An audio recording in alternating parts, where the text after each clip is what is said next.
Welcome, today in front of me Motorola Moto G41, and I'll show you how to enable or disable Google Feeds on this device.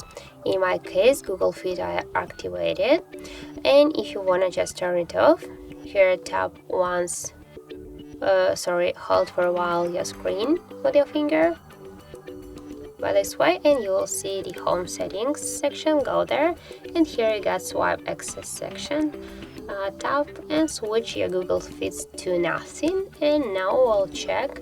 And as can you see, when I'm just swipe with my finger here to the right side, I can open the Google Feeds. So that's how it looks. And if you want to just enable the Google Feed again, go by the same way to the home settings, the swipe access, and switch the nothing to the Google Feeds. And that's it. That's how it looks. So if you found this video helpful, remember to leave a like, comment, and subscribe our channel.